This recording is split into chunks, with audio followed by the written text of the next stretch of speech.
آل سيدنا محمد كما صليت على إبراهيم وعلى آل إبراهيم في العالمين إنك حميد مجيد. قال الله تبارك وتعالى في كلامه المجيد: أعوذ بالله من الشيطان الرجيم. بسم الله الرحمن الرحيم.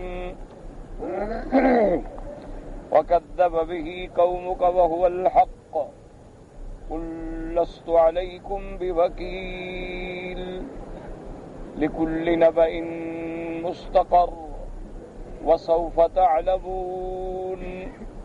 وإذا رأيت الذين يخوضون في آياتنا فأعرض عنهم حتى يخوضوا في حديث غيره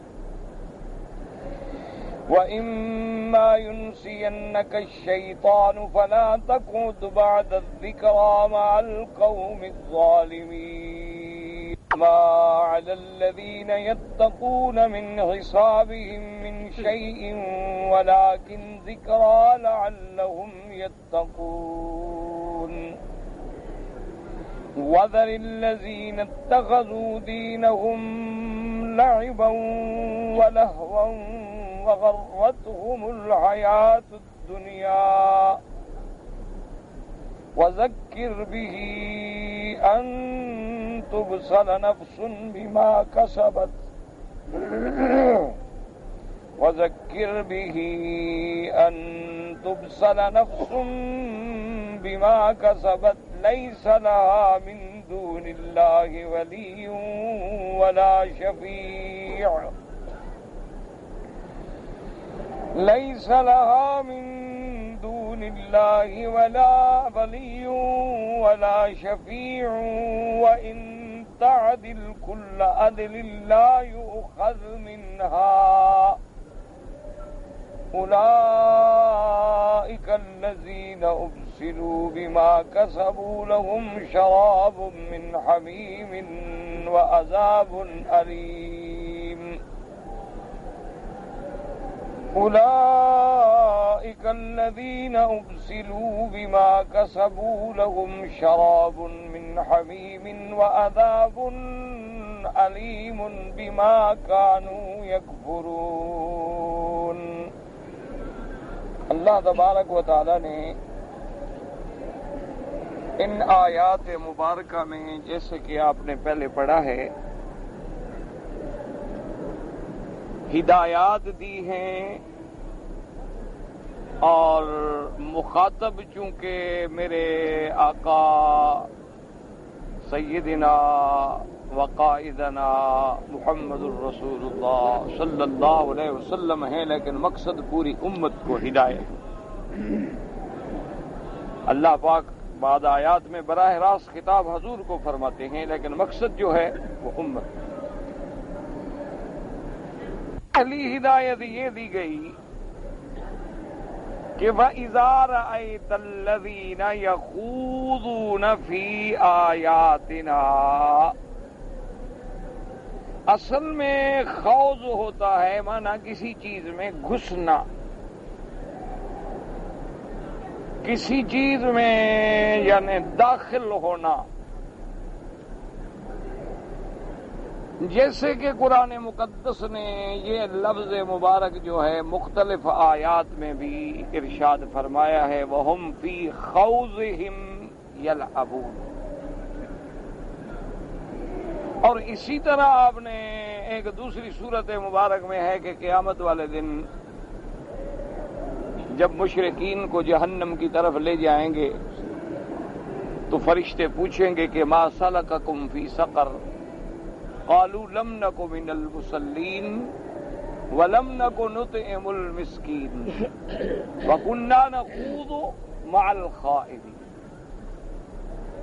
تو وہاں بھی اللہ نے قرآن میں لفظ نخوض مع الخائضین، یہاں بھی ہے اذا رأیت الذین یخوضون فی آیات. خوض کا معنی ہوتا ہے کسی چیز میں ڈوب جانا، کسی چیز میں الجھ جانا، اسی میں کھو جانا، اس کو کہتے ہیں خوض. تو اللہ تبارک و تعالی نے ایک ہدایت جاری فرمائی کہ میرے مدنی صلی اللہ علیہ وسلم جب آپ دیکھیں کہ یہ لوگ ہماری آیات میں استہزاء کے اندر ڈوبے ہوئے ہیں، بس اسی بات میں لگے ہوئے ہیں کہ ہر وقت ہماری آیات کی تکذیب ہے، تو ان لوگوں سے آپ دور، ان سے اعراض۔ اب اعراض کے دو معنی ہوتے ہیں، ایک اعراض تو یہ ہوتا ہے نا کہ جی کہ آپ منہ پھیر کے چلے گئے، ابھی اعراض۔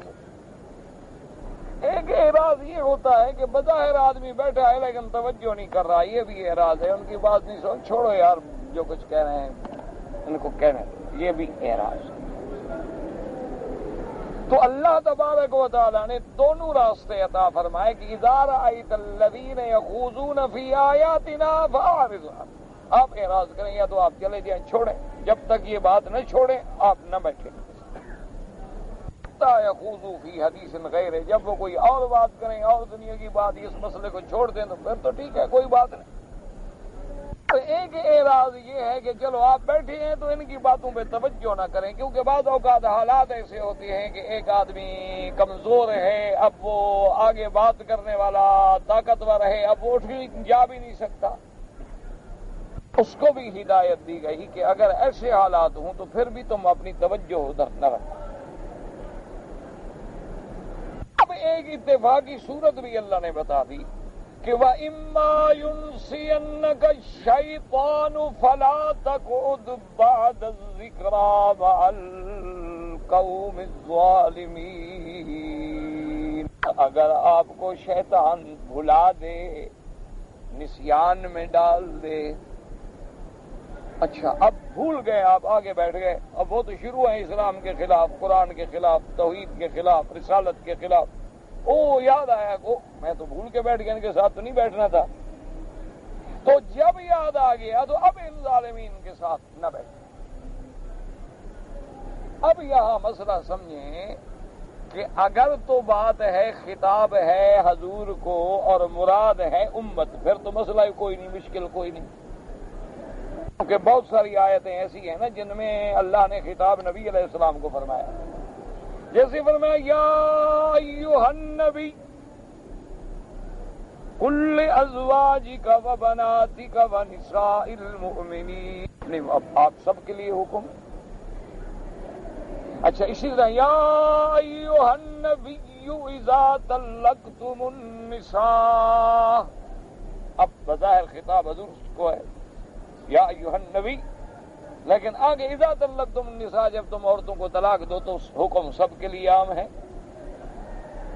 اگر یہاں پر بھی بظاہر حضور کو حکم ہے اور مراد ہے امت محمد مصطفیٰ، تو پھر تو کوئی اشکال نہیں، کوئی مشکل نہیں، شیطان ہمیں بلا دیتا ہے، شیطان ہمیں اغوا کر لیتا ہے، شیطان ہمیں غلط راستوں میں ڈال دیتا ہے، اور اگر نبی پاک ہیں تو اللہ کے نبی پر تو شیطان حملہ نہیں کر سکتا۔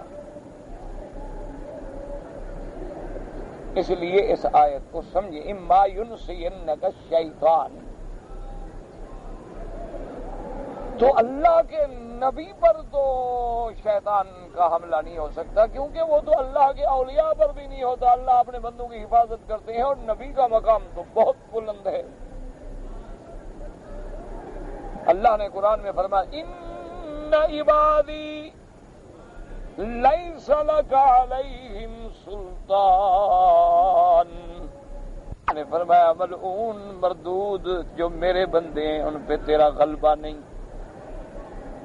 تو پھر یہ خطاب جو ہے کاف حضور صلی اللہ علیہ وسلم، رأیت الذین یخوضون فی آیاتنا فاعرض عنہم حتی یخوضوا فی حدیث غیرہ واما ینسینک الشیطان فلا تقعد۔ بظاہر ساری آیتوں کا خطاب جو ہے حضور صلی اللہ علیہ وسلم کو ہے۔ اب اس کا علماء کرام نے جواب دیا، انہوں نے کہا کہ اللہ کے بندوں پر، اللہ کے انبیاء، اللہ کے اولیاء، اللہ کے عباد اخیار ابرار پر شیطان کا غلبہ نہیں ہوتا۔ ان عبادی لیس لک علیہم سلطان،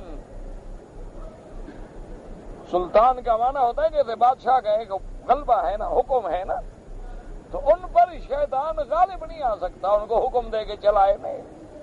ایک ہے وسوسہ ڈالنا، وسوسہ تو ڈال سکتا ہے، کیا وسوسہ ڈالنا جو ہے وہ تو ڈال سکتا ہے۔ اسی لیے قرآن دوسری جگہ کہتا ہے فَوَسْوَسَ لَهُمَا الشَّيْطَانُ، قصہ آدم و حوا میں کہ شیطان نے وسوسہ تو ڈالا۔ اور اسی طرح یہ بھی یاد رکھیں کہ اللہ کے پیغمبر جتنا بڑا شان ہو، عظمت ہو، لیکن انبیاء پر نسیان ہو سکتا ہے، انبیاء سے سہو ہو سکتا ہے، یعنی انبیاء بھول سکتے ہیں، کیونکہ آخر انبیاء بشر ہیں، جن سے بشر ہیں، اولاد آدم ہیں، تو آخر کچھ بشری خصوصیات کے بھی تو تقاضے ہوتے ہیں نا، جیسے انبیاء علیہ السلام کھانا کھاتے ہیں، انبیاء علیہ السلام پانی پیتے ہیں، انبیاء علیہ السلام شادی فرماتے ہیں، انبیاء علیہ السلام پہ بخار آتا ہے، دکھ آتا ہے، تکلیفیں آتی ہیں، کیونکہ جن سے بشر کا تقاضا ہے، خصائص بشری ہے۔ اسی طرح انبیاء علیہ السلام پہ نسیان بھی ہو سکتا ہے، جیسا کہ حدیث مبارک میں موجود ہے کہ آپ تشریف لے آئے اور آپ نے صحابہ سے فرمایا کہ اللہ نے مجھے لیلۃ القدر کا علم عطا فرما دیا، اللہ نے مجھے بتلا دیا کہ لیلۃ القدر ہے آج رات، اور میں چاہتا تھا کہ آپ لوگوں کو بتلا دوں، لیکن ولیکن انسیتھا، اللہ نے بھلا دیا۔ اللہ کو منظور یہی تھا کہ یہ تعین نہ ہو، لوگ ڈھونڈتے رہیں، تلاش کرتے رہیں، تو اللہ نے مجھے بھلا دیا، پھر بات یاد ہی نہیں رہی کہ میں تمہیں بتا سکوں، تو نسیان ہو گیا۔ اسی طرح میرے مدنی پاک نے سیدنا محمد الرسول اللہ صلی اللہ علیہ وسلم نے نماز پڑھائی، 4 رکعتوں کے بجائے 2 رکعتوں پہ سلام پھیر دیا۔ ایک صحابی کھڑے ہو گئے، انہوں نے کہا حضور یا تو نماز قصرت الصلاۃ ام نسیت یا رسول اللہ، مدنی یا تو نماز چھوٹی ہو گئی، ہمیں تو پتہ نہیں نا، اللہ کے وحی کا تعلق آپ کے ساتھ ہے، پتہ نہیں اللہ نے دل میں بات ڈال دی کہ بھی نماز 4 رکعت نہیں پڑھنی 2 پڑھنی ہے، یہ تو پھر اللہ کو علم ہے، آپ کو علم ہے، یا پھر آپ بھول گئے ہیں، آپ نے 4 رکعتوں کے بجائے 2 رکعت پڑھ کے سلام پھیر دیا ہے۔ آپ نے فرمایا ما قصرت الصلاۃ وما نسیت، نہیں نہ نماز چھوٹی ہوئی ہے اور نہ میں بھولا ہوں، میں نے پوری پڑھائی ہے۔ صحابی نے پھر کہا، انہوں نے کہا حضور 2 باتوں میں ایک بات ضرور ہے، یا نماز چھوٹی ہو گئی ہے یا آپ بھول گئے۔ آپ نے پھر انکار فرما دیا، فرمایا ما قصرت الصلاۃ وما نسیت، نہیں نہ نماز چھوٹی ہوئی نہ میں بھول گیا۔ صحابی نے پھر تیسرے دفعہ کہا، چونکہ نماز کا مسئلہ ہے نا، ورنہ تو صحابی بھی چپ ہو جاتے، اور صحابہ کی نماز کا معاملہ ہے، کوئی معمولی سی بات تو ہے نہیں۔ اس نے کہا نہیں حضور قصرت الصلاۃ ام نسیت یا رسول اللہ۔ جب اس نے تیسرے دفعہ کہا تو حضور نے باقی صحابہ کو دیکھا، سادہ کا ذوالیدین، یہ بھی محبت کا پیار کا لفظ ہے، ذوالیدین، ہر آدمی کے 2 ہاتھ نہیں ہوتے، اس کے کچھ 2 کوئی نئی بات تھی۔ انہوں نے فرمایا، بعض کہتے ہیں کہ ہاتھ کچھ لمبے، تو آپ نے فرمایا یہ 2 ہاتھوں والا جو ہے یہ ٹھیک کہہ رہا ہے؟ انہوں نے کہا حضور کہہ تو ٹھیک رہا ہے، آپ نے پڑھائی تو 2 رکعتیں ہیں۔ آپ نے اچھا، پھر نماز آپ نے پڑھا دی۔ مقصد یہ تھا کہ صحیح حدیثوں میں ثابت ہو گیا کہ حضور پہ نسیان ہو گیا، بھول گئے، صلی اللہ علیہ وسلم بھول گئے، نسیان ہو گیا۔ اور اسی طرح ایک صحیح حدیث مبارک میں ہے، حضور نے فرمایا انما انا بشر، آپ نے فرمایا لوگوں سن لو، میں بھی بشر ہوں، میں بھی ابن عبد اللہ ہوں، ابن عبد المطلب ہوں، ابن آدم ہوں، انما انا بشر انسا کما تنسون، میں بھی تو بھول جاتا ہوں جیسے تم بھول جاتے ہو، کبھی کبھی مجھے بھی غصہ آ جاتا ہے جیسے تمہیں غصہ آتا ہے، کیوں بشر ہوں، انسان جو ہوں، تو میرے اندر بھی تو خصائص بشریہ کا اثر ہوتا ہے، ٹھیک ہے خصائص ملکیہ کا غلبہ زیادہ ہے، لیکن خصائص بشریہ بھی تو موجود ہیں۔ اور اسی طرح قرآن پاک میں نص قطعی موجود ہے کہ اللہ نے فرمایا فَنَسِيَ آدَمَ فَلَمْ نَجِدْ لَهُ عَزْمًا۔ اللہ نے فرمایا دیکھو آدم بھول گیا، پھر وعدے پہ پکا نہ رہ سکا۔ ہم نے جو منع کیا تھا کہ درخت کے قریب نہ جانا، اللہ میاں نہیں جاؤں گا، لیکن چلا گیا، بھول گیا بس۔ تو آدم اور میرے مدنی پاک نے تو پھر مسئلہ ہی حل کر دیا، فرمایا نسی آدم ونسی ذریتہ۔ آدم جو بھول گیا تو آدم کی اولاد میں بھی بھول پہ نسیان آ گیا۔ جب ابا بھولا تو بیٹے بھی بھولیں گے۔ حضور نے فرمایا آدم جو مکر گیا تو پھر اولاد میں بھی جہود آ گیا، کہ آدم علیہ السلام نے جب ارواح دیکھے تو پوچھا کہ میرا اللہ یہ کس کی روح مبارک ہے؟ فرمایا تیرا بیٹا ہے، نبی ہوگا۔ اللہ میاں کتنی عمر ہے؟ آپ تو فیصلہ فرما چکے ہیں، میرے اس بیٹے کو کتنی عمر ملے گی؟ اللہ نے فرمایا 60 سال۔ فرمایا اچھا 40 سال میری عمر سے دے دیں اس کو، ٹھیک۔ اب جب موت کا وقت آیا تو حضرت ملک الموت پہنچے تو آدم علیہ السلام نے کہا بھائی نہیں، ابھی تو میری عمر میں 40 سال باقی ہیں بھائی۔ نے کہا اچھا وہ جو بیٹے کو دیا تھا بھول گئے؟ انہوں نے کہا تو عالم ارواح کی بات تھی اللہ کے بندے، اس وقت کوئی دنیا ہی نہیں تھی، ہمارا وجود ہی نہیں تھا، وہ تو صرف عالم ارواح تھا، اللہ کے آگے حاضر تھے۔ سر نے فرمایا دیکھو ابا نے انکار کر دیا تو بیٹے بھی انکار کر دیتے، کیونکہ ابا کا اثر تو آنا ہے نا آخر اولاد میں بھی۔ اس لیے علماء نے فرمایا کہ ایک ہے نسیان، ایک ہے سہو، بھول جانا یا نماز میں سہو ہو جانا، یہ انبیاء سے بھی ہوتا ہے، اللہ تبارک و تعالیٰ کے پیغمبروں سے بھی ہوتا ہے۔ اور اس میں بھی اللہ کی کروڑوں حکمتیں ہیں کہ اگر انبیاء سے ایسا سہو نہ ہوتا تو امت کو قیامت تک کون مسئلے سمجھاتا؟ تو یہ بھی اللہ کی حکمتیں ہیں، اللہ کی ہر چیز میں حکمتیں ہیں کہ اپنے نبی کو نماز میں بھلوا اپنا چاہتے تو جبریل بھیج کے اطلاع کر دیتے حضور آپ نے 2 رکعتیں پڑھی ہیں، کھڑے ہو جائیں، لیکن بھولنے دیا کہ بھی بھولیں گے۔ پھر اگر بعد میں جو قیامت تک آپ کی امت کے لوگ نمازیں پڑھائیں گے مولوی بھول جائے تو کیا کرے؟ مسئلہ کہاں سے پوچھے؟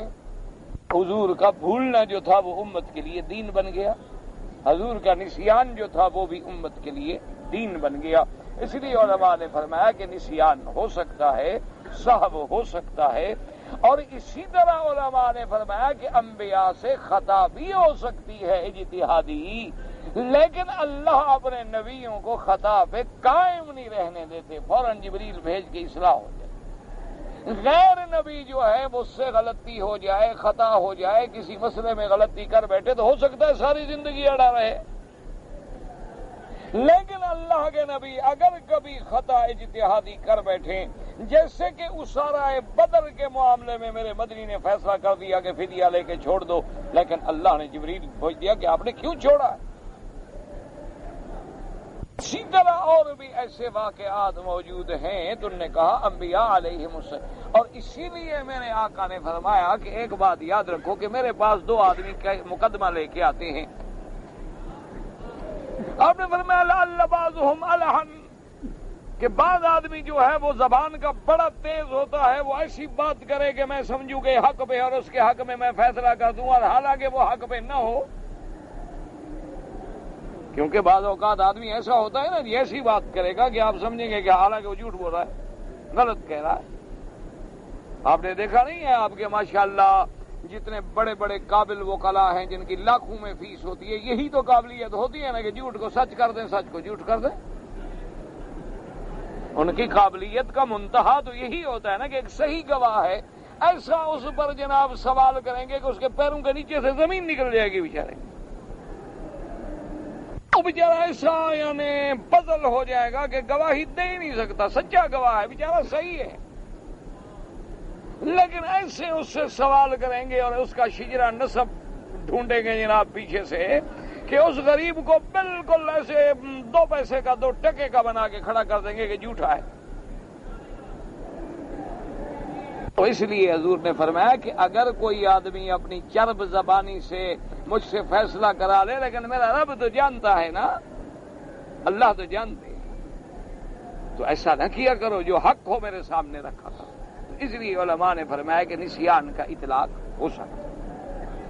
ایک ہدایت اس آیت میں یہ ملی، اور اس کے بعد اب دوسری ہدایت فرمایا وَذَرِ الَّذِينَ اتَّخَذُوا دِينَهُمْ لَعِبًا وَلَهْوًا وَغَرَّتْهُمُ الْحَيَاةُ الدُّنْيَا وَذَرِ الَّذِينَ، وَذَرَ کا معنی ہوتا ہے دع، چھوڑیں، دور ہو جائیں، اعراض کریں۔ اور میرا مدنی ان لوگوں سے بھی جنہوں نے دین کو کھیل اور تماشا بنا دیا ہے، ان سے بھی دور ہو جائیں، ان کی مجلس میں نہ بیٹھیں۔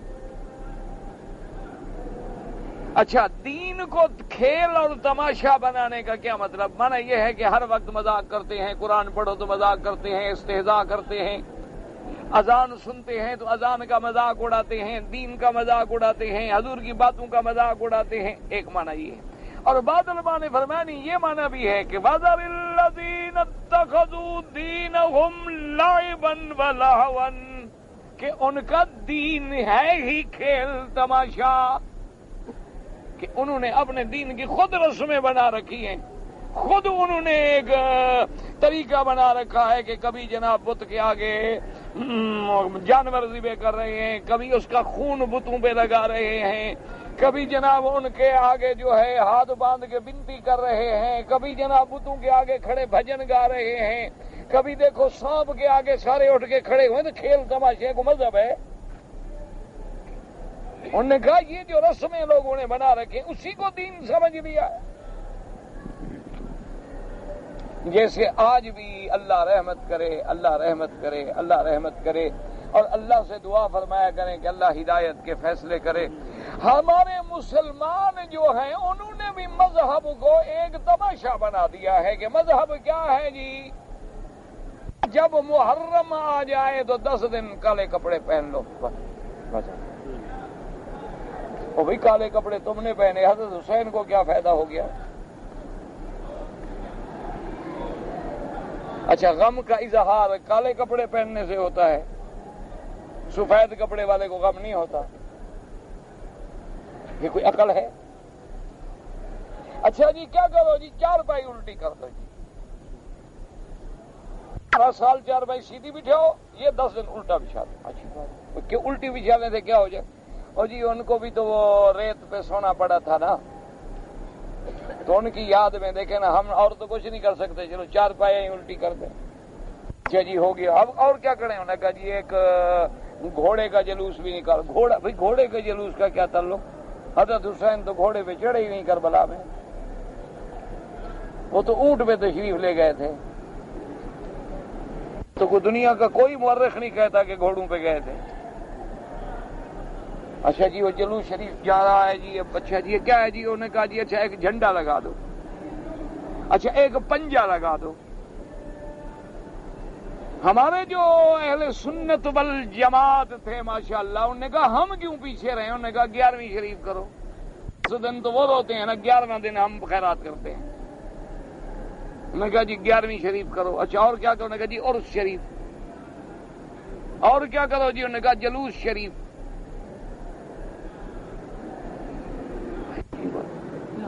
اور کیا کریں؟ انہوں نے کہا جی منت منوتیاں، نظر، نیاز، بچہ پیدا ہو گیا ہے، دوپٹہ اترا ہوا ہے، عورت اونٹوں کے آگے ناچتی ہوئی جا رہی ہے۔ بابا کیا ہو گیا؟ پاگل ہو گیا؟ انہوں نے کہا جی پاگل نہیں، منت مانی تھی، مزار پہ آؤں گی، رقص کرتے ہوئے پیر بناؤں گی۔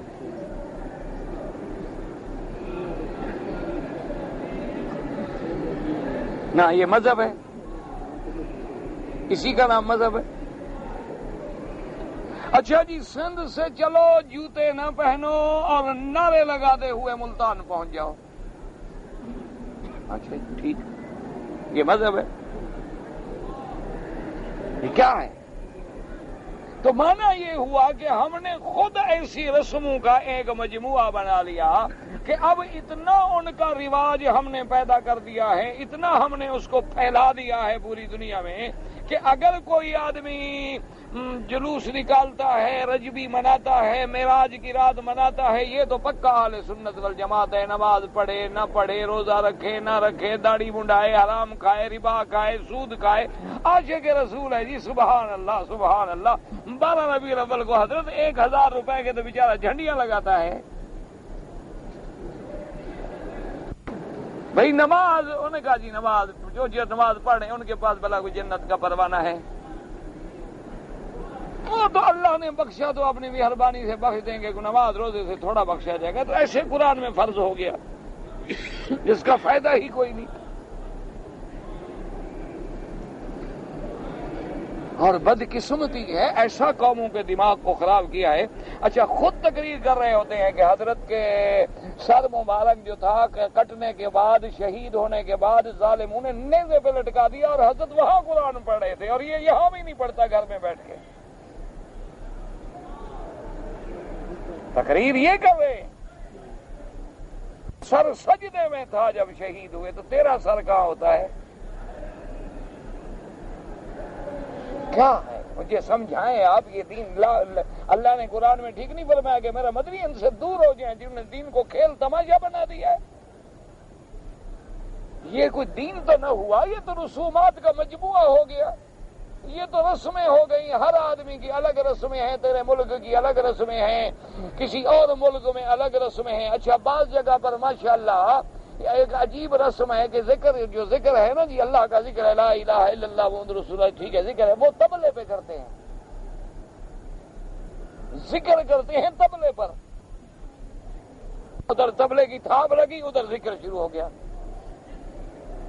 سبحان اللہ، دیکھیں خدا کو کیسے منا رہے ہیں، بھی شیطان بھی ساتھ ہے، اللہ کا ذکر بھی ساتھ ہے۔ یہ ایسا مذہب بھی آپ نے دنیا میں کو دیکھا ہے؟ اچھا جی کیا ہے جی، قوالی شریف کی مجلس ہے، قوالی اور پھر ساتھ شریف۔ قوال جو ہے نہ داڑھی ہے نہ مونچھ ہے، 500 کا پان منہ میں ہے، دماغ خراب ہے، پتہ نہیں کیا کیا کہہ رہے ہیں، سب ساز بج رہے ہیں، سر تار بجا رہے ٹوٹے کہیں، ہے عاشق رسول؟ نہ ایمان سے کہیں کس کی سنت ہے؟ حضرت ابو بکر قوالی کرواتے تھے؟ نہ کوئی سوچو، خدا کا نام مانو، کوئی اللہ نے تمہیں بھی تو عقل دیا، صاحب کو مولوی کے ذمہ ہے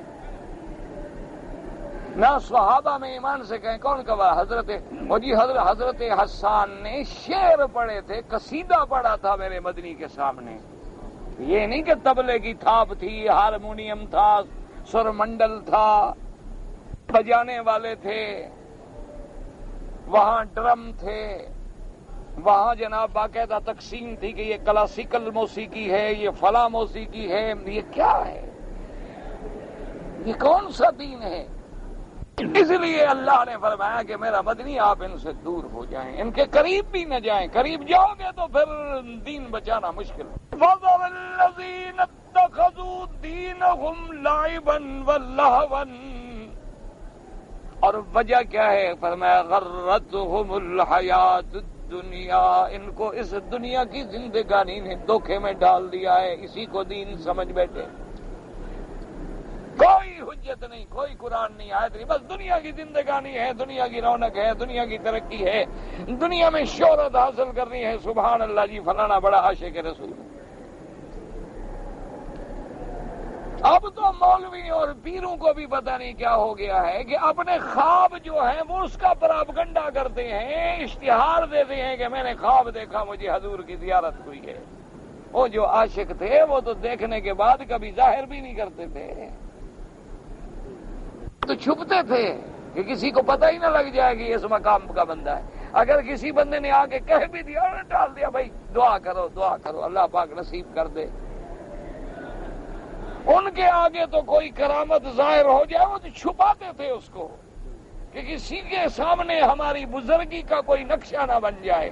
وہ تو اپنے آپ کو عاجز، اپنے آپ کو گنہگار، اپنے آپ کو کمزور، اپنے آپ کو دعاؤں کا تم جاتے، وہ کہتے ہیں یار میرے لیے دعا کرو، اللہ میرا خاتمہ اچھا کر۔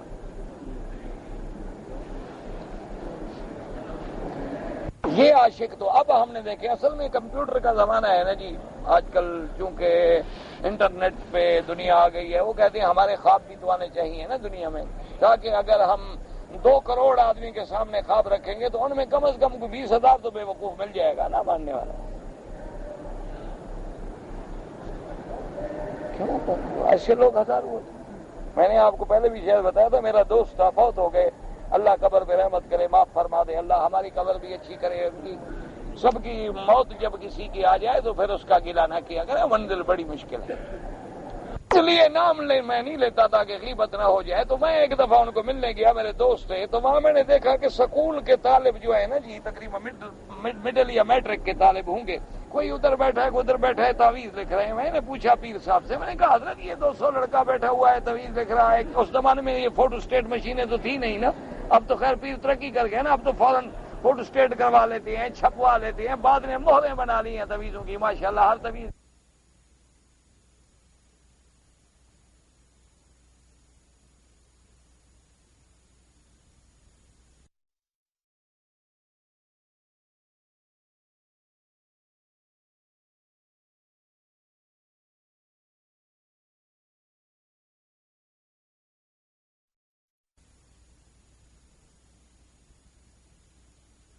جو روز لکھنا ہو انگلیاں نہ ٹوٹ جائیں. وہ سارے بیٹھے ہوئے لڑکے جناب تعویذ لکھ رہے ہیں، ایک ہی نقشہ ہے. میں نے دیکھا 2-3 کا، وہ ایک جیسا تھا. وہ ایک تعویذ ہے 15، ایسے لکھو تو 15 بنتے ہیں، ادھر کرو تو 15 بنتے ہیں، یوں کرو تو 15 بنتے ہیں، یوں کرو تو 15 بنتے ہیں. اس کو 15 مشہور ہے. تو وہ وہی لکھ رہے تھے. تو میں نے کہا پیر صاحب یہ کیا کر رہے ہیں؟ انہوں نے کہا جی تعویذ لکھ رہے ہیں. میں نے کہا یہ تو سکول کے بچے ہیں، پتہ نہیں ان کو وضو بھی ہے بیچاروں کو کوئی نہیں ہے، یہ کیا لکھ رہے ہیں، کیا ہے؟ انہوں نے کہا مکی صاحب تم وہابی آدمی ہو یار، جب آتے ہو نہ کوئی چھیڑ خانی ضرور کرتے ہو. ہم تمہارا احترام کرتے ہیں، عالم ہو بزرگ ہو، آتے ہو کھڑے ہوتے ہیں تمہارے آگے، پر تم ہماری عزت نہیں کرتے ہو. یار یہ ہمارا کاروبار ہے، اس میں کیوں دخل دیتے ہو؟ ہم نے کبھی آپ کے درس میں آ کر کوئی گڑبڑ کی شرارت کی ہے؟ آتے ہیں تمہارے پیچھے جمعہ پڑھتے ہیں، تقریریں سنتے ہیں، ہمیں پتہ ہے تم ہمیں نہیں مانتے ہو، پھر بھی ہم تمہارا احترام. تم ہمارے معاملات میں، یہ ہمارا اقتصادی معاملہ ہے، کاروبار کا معاملہ ہے، بزنس کا ایک راز ہے، کیوں خام کا چھیڑتے ہو؟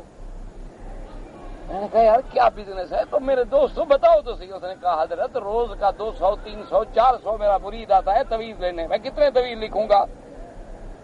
پھر میں سارے لے کر، میں نے کہا یار ایک ہی تعویذ کو امرت دھارا ہے، ہر بیماری کو لگتا ہے. اس نے کہا مکی صاحب یہی تو راز ہے نا، ان کو پتا ہے کہ ایک ہے، وہ تو لکھ، اس کو پتا ہے تعویذ کو کھولو گے اثر اڑ گیا. ہاں سر جو ہے نا اس میں ایسے پکڑا ہوا ہے، بس یہ ورقہ کھلا نہیں اور اثر کیا نہیں. خبردار تاکہ وہ پاگل دیکھے نہ کبھی بھی. اور اس کو اتنا وزن ہو، کم از کم اتنا نیچے دب جائے تاکہ 7-6 مہینے گل جائے نا، جان چھوٹے نا، پھر اور لینے آئے. وہی ایک جو چلتا رہے تو پھر تو کام نہیں بنے گا نا. اور اس کو دریا میں ڈالنا ہے، پھر پیچھے نہیں دیکھنا مڑ کے، کہیں اوپر ظاہر ہو جائے دیکھ لے یار یہ تو اس کو بھی ایسا ملا تھا، مجھ کو بھی ایسا ملا تھا. پھر ہوتا کیا ہے؟ اس نے کہا دیکھو 200 بندہ جو روز کا تعویذ لینے آئے، مکی صاحب تقدیر میں اللہ نے 10-20 کا کام تو کرنا ہوتا ہے نا. وہ ان کا جو ہو جاتا ہے وہ ہمارے پکے مرید ہو جاتے ہیں، اور جن کا کام نہیں ہوتا ہم کہتے ہیں وہاں بھی ہے مولوی مکی کی تقریر اثر کر گئی، بے وقوف ہے، دفع ہو جاؤ، نہ آیا کرو ہمارے پاس. بس ہمارے پاس 200 اور آ جاتا ہے. ہمارا کاروبار ہے، چلتا رہتا ہے. ہمارا ایک طالب العلم تھا، اس کا جناب ہم نے دیکھا بڑا تعویذ چلتا تھا، ارے مدرسے میں پڑھتا تھا، شریف آدمی. میں نے ایک دن اس کو کہا یار ہمیں بھی سکھاؤ، بڑے لوگ آتے ہیں تم سے تعویذ لینے. اس نے کہا استاد میں تو اخبار پھاڑ کے لپیٹ کے دے دیتا ہوں، کہاں تعویذ مجھے آتا ہے.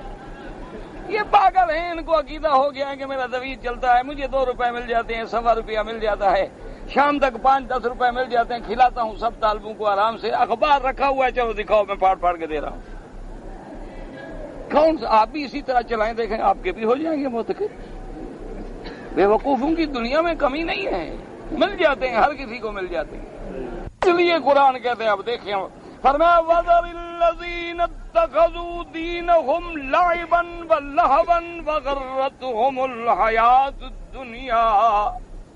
اللہ نے فرمایا میرا مدنی جب ایسے لوگ ہوں تو ان کو چھوڑ نہ دے، وذکر بہ، ڈراؤ ان کو، دین پہنچاؤ، حق سناؤ ان کو، وذکر بہ ان تبصل نفس بما کسبت، کہ ہر نفس جو ہے جو کچھ کر رہا ہے اسی کا گرفتار ہے، لیس لہا من دون اللہ ولی ولا شفیع، اور اللہ کے سوا کوئی ولی نہیں، کوئی سفارشی نہیں، کوئی مددگار نہیں۔ وَإِن تَعْدِلْ كُلَّ عَدْلٍ لَا يُؤْخَذْ مِنْهَا، اگر وہ قیامت کے دن اپنی جان چھڑانے کے لیے اپنے بدلے میں چاہے ساری دنیا بھی دے دے تو پھر بھی قبول نہیں کی جائے گی قیامت میں۔ اگر وہ کہے، کیوں؟ یاد رکھو وجہ کیا ہے، علماء نے لکھا کہ جب دنیا میں مصیبت آئے تو آدمی کیا کرتا ہے، یا قبیلے کی قوت و طاقت سے اس دشمن کا مقابلہ کرتا ہے، یا دولت سے مقابلہ کرتا ہے، یا سفارش سے مقابلہ کرتا ہے۔ اللہ نے فرمایا قیامت میں نہ تو ان کے پاس طاقت ہوگی، نہ سفارشی ہوں گے، نہ دولت کام آئے گی، وہاں تینوں کام نہیں چلیں گے۔ کیونکہ دنیا میں جب مصیبت پڑے یا تو آدمی پھر زور کے ساتھ مقابلہ کرتا ہے نا، اگر زور نہ ہو تو پھر زر کے ساتھ مقابلہ کرتا ہے، اور زر بھی نہ چلے تو وہاں سفارشی ڈھونڈ ڈھونڈ کے لاتے۔ اللہ نے فرمایا لیس لہم من دون اللہ ولی ولا شفیع، اللہ کے سوا کوئی ان کے پاس نہ ان کی کوئی نصرت کرنے والا، نہ مدد کرنے والا، اور نہ کوئی سفارش کرنے والا، وہاں تو کسی کی سفارش بھی نہیں چلتی۔ من ذا الذی یشفع عنده الا باذنہ، اللہ کے دربار میں کون ہے جو سفارش کرے؟ ہاں وہ سفارش کریں گے جن کو اللہ اجازت دیں گے، اور اجازت دیں گے ان کو جو موحد کے لیے یعنی اہل توحید کے لیے سفارش ہوگی، کسی کافر کے لیے سفارش نہیں ہوگی، کسی مشرک کے لیے سفارش نہیں ہوگی، کسی قبر پرست کے قبر پہ مرنے والوں کی سفارش نہیں ہوگی۔ وہ تو سفارش اس کی ہوگی کہ عقیدہ ٹھیک ہے لیکن بندہ گناہگار تھا، خطا کار تھا، مجرم تھا، غلطی ہو گئی، جہنم میں پڑا ہے، اس کے لیے اللہ سفارش قبول فرمائیں گے۔ اس لیے فرمایا اچھا اور یہ سمجھیں کہ ہم پیسہ دے کے چھوٹ جائیں گے، وَإِن تَعْدِلْ كُلَّ عَدْلٍ لَا يُؤْخَذْ مِنْهَا أُولَئِكَ الَّذِينَ أُبْسِلُوا بِمَا كَسَبُوا، میرا مدنی یہ تو اسی میں گرفتار ہیں جو کچھ انہوں نے دنیا میں کیا ہے، اور یہ نہ سمجھیں کہ ہم ان کو چھوڑ دیں گے۔ لہم شراب من حمیم، لہم شراب من حمیم وعذاب علیم بما كانوا یکفرون، ہم نے ان مشرکین کے لیے، ان کافرین کے لیے پینے کا گرم کھولتا ہوا پانی رکھا ہے، اور وہ پانی ایسا ہوگا، دوسری آیت کہتی ہے کہ جب پیئیں گے تو آنتیں کٹتی ہوئی اندر چلی جائیں گی۔ اسی طرح قرآن پاک دوسری جگہ کہتا ہے کہ جب کافر پانی مانگیں گے تو کیا ملے گا؟ جو زخمیوں کی دھون ہوتی ہے، پیپ ہوتی ہے، پیپ اور گندا خون نکلتا ہے، وہ پینے کو دیا جائے گا، اور وہ گرم اتنی ہوگا، اللہ تبارک و تعالیٰ ما فرمائے یشوی الوجوہ، اللہ فرماتے ہیں جب قریب لائیں گے تو پورے چہرے کی کھال جو ہے وہ بھی ادھر جائے گی۔ بئس الشراب وساءت مرتفقا، اللہ نے فرمایا وہ پانی ایسا تیز ہوگا، ایسا گرم ہوگا کہ قریب آنے سے چہرے کی کھال اتر جائے گی، لیکن چونکہ پیاسا ہے، مرتا ہے، اس گرم کو بھی پیے گا، اور جب پیے گا تو قطع امعاہم، ان کی آنتوں کو ٹکڑے ٹکڑے کر کے ڈال دے گا پانی۔ اس لیے اللہ نے فرمایا میرا مدنی ہے تو اپنے کفر میں گرفتار ہیں، اپنی بے دینی میں گرفتار ہیں، اور ان کو چھٹکارا نہیں ملے گا، ان کے لیے عذاب آگے تیار ہے۔ اس لیے فرمایا اولئک الذین ابسلوا بما کسبوا لهم شراب من حمیم وعذاب علیم، اور یہ دیکھیں میرے مالک کا کتنا عدل ہے، آگے فرما دیا کہ یہ شراب حمیم اور عذاب علیم ہم کیوں دیں گے؟ فرمایا بما کانوا یکفرون، باسبب ہی آئے، یہ اس سبب سے سزا مل رہی ہے کہ انہوں نے کفر کیا، انہوں نے شرک کیا، انہوں نے اللہ کو چھوڑا، اللہ کی توحید کو چھوڑا، انہوں نے انبیاء علیہم السلام کے دین کو چھوڑا، انہوں نے اپنے دین جو تھا وہ اپنی خواہشات کو بنا لیا، اپنے ارادوں کو، اپنے تخیلات کو بنا لیا، اس لیے ان کو سزا دی جا رہی ہے۔ اس لیے اللہ تبارک و تعالیٰ فرماتے ہیں قرآن مقدس کے اندر، اللہ نے فرمایا قولہ وَإِذَا رَأَيْتَ الَّذِينَ يَخُوضُونَ فِي آيَاتِنَا، میرا مدنی جب آپ دیکھیں کہ یہ ہماری آیات کی استہزاء میں، تکذیب میں مبتلا ہیں، يَخُوضُونَ فِي آيَاتِنَا یعنی بالتکذیب والاستہزاء، یہ میری آیات کو جھٹلا رہے ہیں، استہزاء کر رہے ہیں۔ چونکہ جب قرآن اترتا تھا تو کافر کیا کرتے تھے؟ یا شور بچاتے یا شور کرتے، تاڑیاں بج کے، اس لیے قرآن کہتا ہے وَمَا كَانَ صَلَاتُهُمْ عِندَ الْبَيْتِ إِلَّا مُكَاءً وَتَصْدِيًا۔ اللہ نے فرمایا میرا مدنی ان کی عبادت کیا ہے؟ یہ تو اللہ کے گھر میں بھی آ کے سیٹیاں مارتے ہیں، شور کرتے ہیں، اور کہیں قرآن کہتا ہے وَقَالَ الَّذِينَ كَفَرُوا لَا تَسْمَعُوا لِهَذَا الْقُرْآنِ وَالْغَوْا فِيهِ، کافر کہتے تھے کہ لوگوں شور کرو، قرآن نہ سنو، نہ سننے دو، اتنا شور مچاؤ کہ کوئی قرآن سن ہی نہ سکے، اور یا کبھی قرآن سنتے تو استہزاء کرتے۔ جب اللہ نے فرمایا کہ قیامت میں کافروں کو سزا دی جائے گی، ان کو غذا کیا ملے گی؟ شجرۃ الزقوم، ان کو تھوہر کا درخت جو جہنم کے اندر ہوگا وہ کھلایا جائے گا، تو استہزاء کرتے تھے۔ ابو جہل کہتا تھا اپنی نوکرانی، اپنی خادمہ کو زکوینی، کہ وہ زقوم لے کے آؤ، یعنی کیا مانا؟ شہد اور مکھن لے کے آؤ، کہتا ہے اس کو کہتے ہیں زقوم۔ اللہ کے نبی ہمیں ڈراتے ہیں، اور زقوم ہمیں کھلائیں گے، زقوم تو یہ ہوتا ہے، یعنی شہد ہوگا اور مکھن ہوگا، استہزاء کرتے۔ اللہ نے قرآن میں جب فرمایا کہ قیامت والے دن جہنم پہ کتنی فرشتے ہوں گے، فرمایا علیہا 19 کہ 19 فرشتے ہوں گے، تو کافروں کا ایک بڑا قوی ہیکل بندہ تھا، اپنے کافروں کو جمع کر لیتا اور کہتا آج پتہ چل گیا ہے، اللہ کی فوج کا پتہ چل گیا، حضور پاک کی فوج کا پتہ چل گیا کہ جہنم پہ صرف 19 فرشتے ہوں گے۔ کہتا بات سنو، 17 کو تو میں گرا لوں گا نا اکیلا، 2 کو تم پکڑ لینا، بات ختم ہوگی، کیا کریں گے پھر ہم؟ کہتا 17 جو ہے نا ان کو تو میں اکیلا ہی کافی وجہ سے پکڑ کے گرا دوں گا، باقی رہ گئے 2، ان کو تم سب چمٹ جانا، تو کیا کر دیں گے؟ 19 تو کل ہیں، وہ ہمارا کیا بگاڑ سکتے ہیں؟ اللہ نے فرمایا یہ ظالم نہیں جانتے وَمَا جَعَلْنَا أَصْحَابَ النَّارِ إِلَّا مَلَائِكَةً، ان کو پتہ نہیں ہے، کیا سمجھتے ہیں کہ ہماری برادری کے 19 آدمی وہاں کھڑے ہیں، وہ تو فرشتے ہیں، وہ تو ایک فرشتہ جو ہے جو اللہ نے حکم دیا کہ جبریل حاضر رب، فرمایا اب قوم لوط کی جو 6 بستیاں 5 بستیاں ہیں، قریہ صدوم ہیں، ان کو من تخوم الارض، زمین کی جڑوں سے اٹھا کے اوپر لے آؤ، لاکھوں آدمی اندر ہیں، 5 بستیاں ہیں، اور زمین کی جڑوں سے اکھاڑ کے اوپر لے گئے، آسمانوں کے قریب حکم دیا وہ لٹ دو۔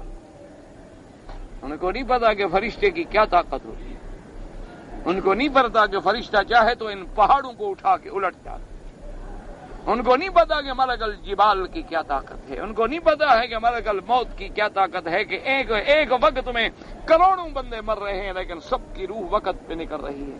انہیں سمجھا ایسے ہو تو قرآن کا استہزاء کرتے، جب قرآن سنتے تو استہزاء کرتے۔ حضور پاک صلی اللہ علیہ وسلم نے جب معراج کی خبر دی تو استہزاء کرتے۔ حضور نے جب فرمایا کہ غلبت الروم فی ادنى الارض فهم من بعد غلبهم سيغلبون، جب روم کو شکست ہو گئی حضور نے فرمایا کہ بہت جلدی پھر وہ کامیاب ہو جائیں گے۔ کہتے دیکھو جی خود تو مکے میں بیٹھے ہوئے ڈر رہے ہیں اور خبریں دے رہے ہیں روم کی، استہزاء۔ اس لیے اللہ نے فرمایا وَإِذَا رَأَيْتَ الَّذِينَ يَخُوضُونَ فِي آيَاتِنَا فَأَعْرِضْ عَنْهُمْ، خوض کا معنی تکذیب، کہ جب یہ تکذیب کریں، استہزاء کریں، آپ ان سے دور ہو جائیں، حَتَّى يَخُوضُوا فِي حَدِيثٍ غَيْرِ، ای حتیٰ یأخذوا فی کلام آخر غیر ما کانوا فیہ من التکذیب. اللہ نے فرمایا جب تک یہ وہ بات نہ چھوڑیں، ادھر توجہ بھی نہ کریں، ساتھ بھی نہ بیٹھیں، قریب بھی نہ جانیں. وَإِمَّا يُنْسِيَنَّكَ الشَّيْطَانُ، اور اگر تم کو بھلا دے شیطان، اس لیے مفسر فرماتے ہیں والمراد بذالک کل فرد من احاد الامت ان لا یجلس مع المکذبین الذین یحرفون آیات اللہ ویضعونها على غیر مواضعها فان جلس احد معهم ناسیا فلا تقعد بعد الذکری مع القوم الظالمین.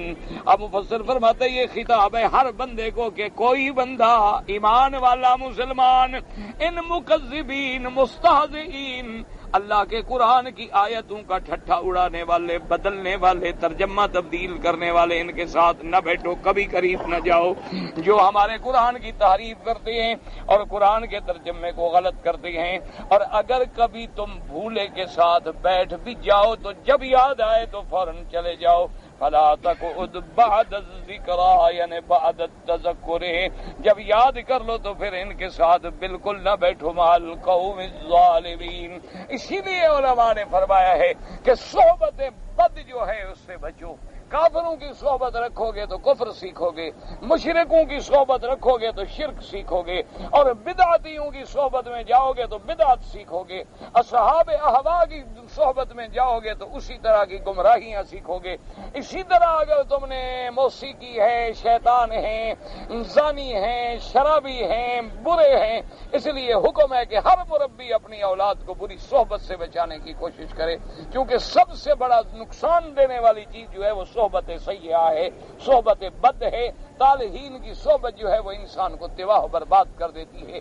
کتنے اللہ والے لوگ ہیں جو صحبت کی وجہ سے برباد ہو گئے، اور کتنے بگڑے ہوئے لوگ ہیں کہ صحبت صالح مل گئی تو بن گئے. اس لیے ہمیشہ حکم ہے کہ صحبت صالحین اختیار کریں اور طالحین کی صحبت سے بچیں. اللہ آپ کو، ہمیں، ہماری اولادوں کو صحبت بری سے بچا لے اور سب کو صالحین کی صحبت نصیب فرمائے.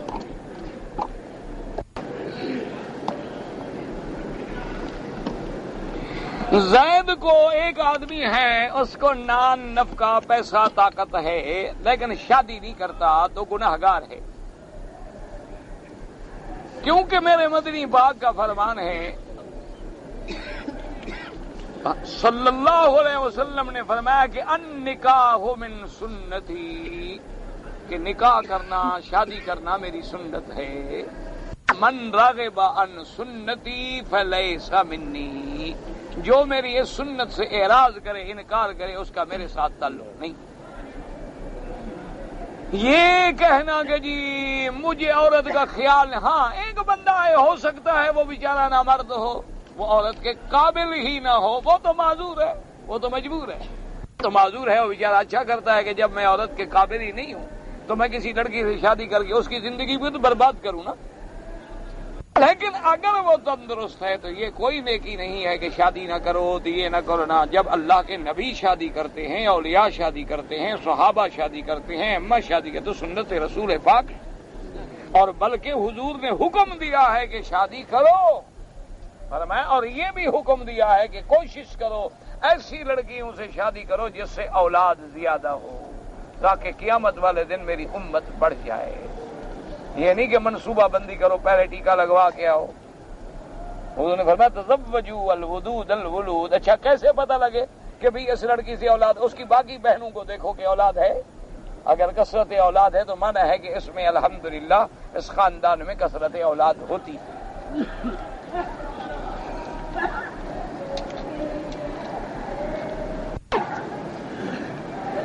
کہتے ہیں جی کہ ایک آدمی کو ہوا خارج ہو جاتی ہے، وہ بیچارہ بار بار وضو کرتا ہے لیکن ہوا نہیں کنٹرول ہوتی. اس کے لیے مسئلہ یہ ہے شریعت کا کہ وہ جب نماز کا وقت شروع ہو، مثلا سورج ڈوبا تو مغرب کا وقت شروع ہو تو وضو کر لیں. اب جب تک عشاء کی نماز کا وقت شروع نہ ہو وہی وضو کافی ہے، اسی میں نماز پڑھتا رہے، ہر چیز طواف کرتا رہے، سب کرتا رہے. پھر جب عشاء کی نماز کا وقت شروع ہو تو پھر عشاء کے لیے دوبارہ وضو. آگے بات. اور مثلا اس نے ظہر کا وضو کیا ہے تو جب تک عصر کا وقت نہ آئے وہی ایک وضو چل سکتا ہے. اگر خاوند اپنی بیوی کو مرنے کے بعد دیکھ سکتا ہے کوئی بات نہیں، کوئی مسئلہ نہیں، کوئی منع نہیں ہے شریعت میں.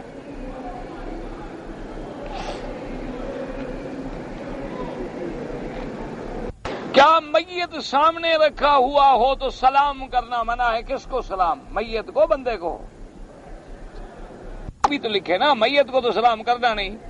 اگر اور کوئی بندے بیٹھے ہیں تو کیوں نہ کہو السلام علیکم.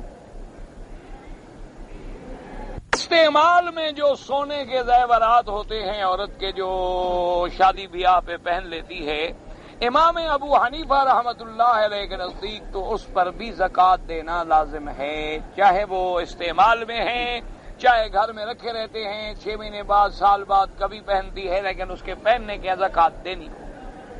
امام احمد بن حنبل رحمت اللہ علیہ، جن کی فقہ اس ملک میں الحمدللہ چلتی ہے، ان کے نزدیک وہ زیور جو عورت استعمال کرتی ہے اس پہ زکوٰۃ نہیں. وہ فرماتے ہیں کہ جو سونا چاندی رکھا ہے کہ بھی بیچیں گے، دکھ میں سکھ میں کام آئے گا، اس پر تو زکوٰۃ ہے.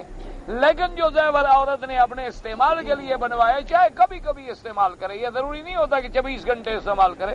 24 گھنٹے تو کوئی عورت زیور استعمال نہیں کرتی، تو وہ کہتے ہیں کہ زکوٰۃ نہیں ہے. بہرحال اگر آپ دیں گے تو بڑی اچھی بات ہے. اگر میاں بیوی نے مثلا آپس میں جماع کیا لیکن وقت اتنا تھوڑا رہ گیا کہ اگر غسل کرتے ہیں تو فجر کی نماز کا وقت چلا جائے گا تو وضو کر رہے نہیں، نماز نہیں ہوگی. غسل کے بغیر نماز نہیں ہوگی، اور لازمی بات ہے نماز قضا کریں. نماز چلی گئی، نماز قضا کریں، لیکن بغیر غسل کے نماز نہیں پڑھ سکتے. پانی موجود ہے پھر کیا ہے. اگر ایک آدمی نے اپنے بھائی کی بیوی کے ساتھ گناہ کیا ہے تو وہ بڑا ملعون ہے، باقی اللہ کے آگے توبہ کرے، دروازہ کھلا ہے. ایک بھائی اگر مر جائے تو پھر بھائی کی بیوی سے نکاح ہو سکتا ہے عدت گزرنے کے بعد.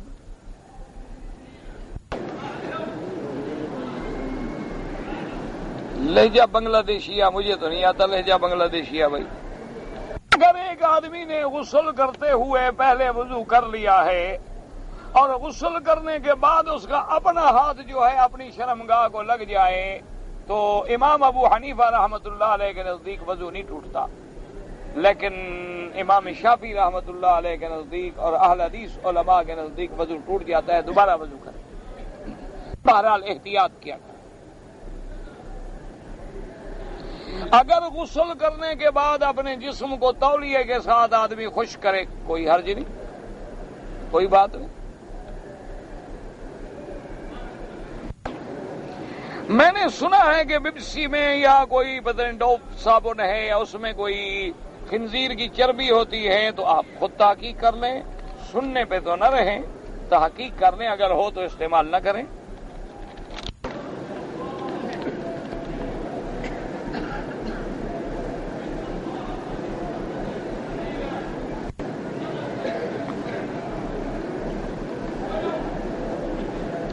ہم نے اپنے پاکستان سے آیا ہوں، میں نے 2 گھنٹے کے بعد جہاز میں اپنی والدہ کو کہا کہ احرام باندھ لیں. بہرحال انہوں نے احرام باندھنے کی نیت کی، لیکن کسی نے کہہ دیا کہ یہاں سے احرام نہ باندھو، جب مکے میں پہنچ جاؤ تو مسجد عائشہ سے احرام باندھ لینا. سبحان اللہ. جس نے آپ کو کہا تھا وہ کوئی عالم تھا. کپڑے سلوانے کے لیے تو آپ کپڑا لے کے کبھی لوہار کے دکان پہ نہیں گئے، ہمیشہ درزی کے پاس جاتے ہو. زیور بنوانا ہو تو سنار کے پاس جاتے ہو. مسئلہ پوچھنا ہو تو جو جہاز میں تمہیں بتا دے. اس نے غلط بتایا، تم عمرے سے محروم ہو گئے، میقات کے عمرے سے جو چھوٹے حج کے برابر تھا. ایک تو تمہارا وہ ثواب کیا، دوسرا عمرہ جو تم نے کیا میقات سے نہیں، یہ تو ہل ہے، حرم کے باہر ہے. میقات تو یلملم ہے. بہرحال اب عمرہ تم نے کر لیا ہے تو ایک آدمی جو بالغ ہیں، جو چھوٹے بچے ہیں ان کے لیے نہیں، فی آدمی ایک بکری دم ادا کریں، بکری ذبح کر کے مسکینوں کو کھلائیں، اور آئندہ جب بھی وہاں سے آئیں تو احرام جو ہے اپنے ایئرپورٹ سے باندھیں یا 1-2 گھنٹے جہاز چلنے کے بعد جہاز کے اندر باندھیں. اگر ایک آدمی 4 عمرے کرے تو 4 دفعہ بال منڈوانے ہوں گے، بالکل 4 دفعہ اس طرح پھروانا ہوگا، چاہے بال ہوں سر پہ یا نہ ہوں۔ بالوں کی اللہ کو ضرورت نہیں ہے، اللہ تو دیکھتے ہیں کہ بندے نے گردن جھکا کے میرے آگے تعمیر کی ہے کہ نہیں کی ہے۔ بال ہوں یا نہ ہوں، ایک آدمی گنجا ہے وہ عمرہ کرے، وہ کیا کرے؟ اس طرح اس کو بھی پھروانا پڑے گا تاکہ تعمیل حکم ہو جائے۔ طواف کرتے ہوئے نظر جو ہے وہ نیچے رکھیں تاکہ ادب، کیونکہ یہ اللہ کا گھر ہے، طواف نماز کے حکم میں ہے، اور خدا کے دربار میں پھرنا جو ہے جتنا ادب کرو گے، عاجزی کرو گے، اتنا زیادہ ثواب ملے گا۔ اگر ہمارے رشتہ دار فوت ہو گئے ہیں، ان کے لیے ہم عبادت طواف کریں، نفلی کوئی عبادت بھی کریں، اللہ ان کو ثواب عطا فرمائیں گے انشاءاللہ۔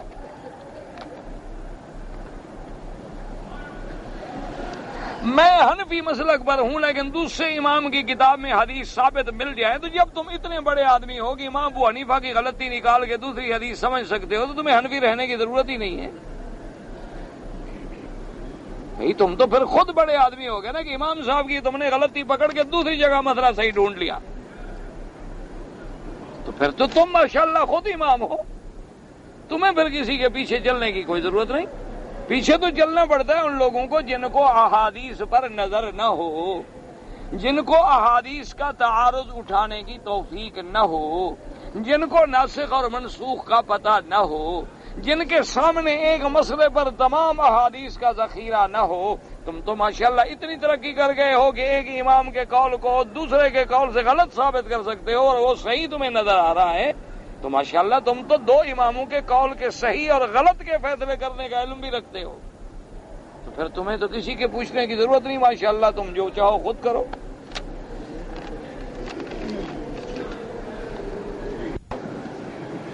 ہمارے مولوی کہتے ہیں کہ کافر جو ہیں وہ بھی حضور کی امت ہے۔ امت ہونے سے کیا ہو جائے گا؟ بات تو یہ ہے کہ امت تو ہیں، لیکن بات مانی یا انکار کیا؟ مانیں گے تو صدیق بنیں گے، ورنہ تو ابو جہل بنیں گے۔ امت میں ہونے سے کیا فرق پڑ جاتا ہے؟ کیونکہ اللہ کے نبی کے بعد اور تو کوئی نبی نہیں، ساری کائنات جو ہے وہ حضور کی امت ہے۔ لیکن اب اس امت میں دیکھنا پڑے گا، جیسے تمہارے 2 بیٹے ہوں، ایک فرما بردار ایک نافرمان، بیٹا تو ہے، اس لیے امت تو ہے، لیکن جنت میں تو وہ جائے گا نا جو اتباع کرے گا اور حضور کی اطاعت کرے گا۔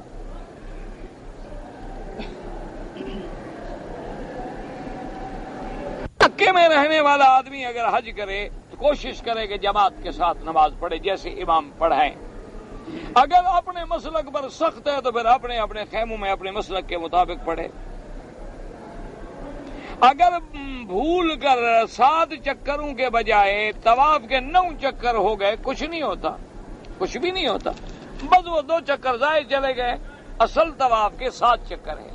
لیکن آدمی بھول گیا تو بھول گیا، کوئی گناہ نہیں، کوئی جرمانہ نہیں، کچھ نہیں، لیکن کوشش کریں کہ یاد رکھیں، انگلیوں پہ گن لیا، دیکھ لیا، اندازہ ہو جائے تاکہ آدمی غلطی نہ کرے۔ اگر بھول جائے کوئی حرج نہیں۔ واللہ تعالی اعلم علمہ وتم۔ اللہم صل علی سیدنا محمد وعلی آل سیدنا محمد کما صلیت علی ابراہیم وعلی آل ابراہیم فی العالمین انک حمید مجید۔ یا اللہ یا رحمان یا رحیم یا حی یا قیوم یا ذا الجلال والاکرام، یا الہی الہنا الہ کل شیء الہا واحدا لا الہ الا انت الا انت الا انت الا انت الا انت الا انت الا انت الا انت الا انت الا انت الا انت الا انت